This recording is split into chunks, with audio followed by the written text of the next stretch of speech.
L'ingratitude conduit toujours à la chute. Un jour, pendant que la chèvre était partie chercher de la nourriture, l'hyène arriva et dévora tous ses petits. À son retour, la chèvre ne retrouva devant les cases que les têtes de ses enfants.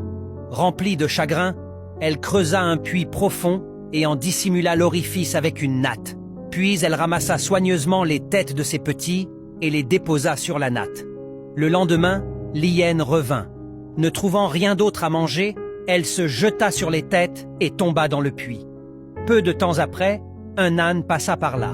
« Mon frère âne, dit l'hyène, ne pourrais-tu pas me faire sortir ?»« Si, répondit l'âne, mais promets-moi de ne pas me faire de mal ensuite. »« Si tu me sors, je ne te ferai rien, assura l'hyène. Alors l'âne laissa pendre sa queue dans le puits. L'hyène s'y agrippa et, grâce à lui, remonta à la surface.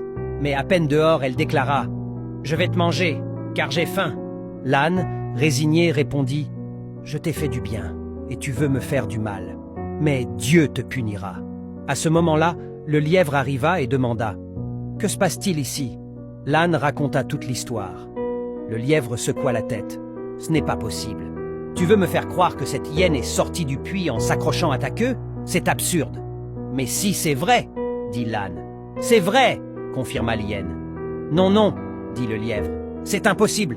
Montre-moi comment tu as fait. » Piquée au vif, l'hyène redescendit dans le puits en s'accrochant encore à la queue de l'âne. Quand elle y fut complètement, prête à remonter, le lièvre dit à l'âne « Mon ami, ne connais-tu pas un chemin direct pour rentrer chez toi ?»« Si, répondit l'âne, et il s'enfuit aussitôt.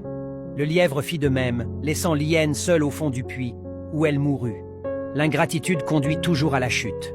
Celui qui oublie le bien qu'on lui fait finit tôt ou tard par tomber dans le piège qu'il tend aux autres. Car la vie punit toujours ceux qui répondent au bien par le mal.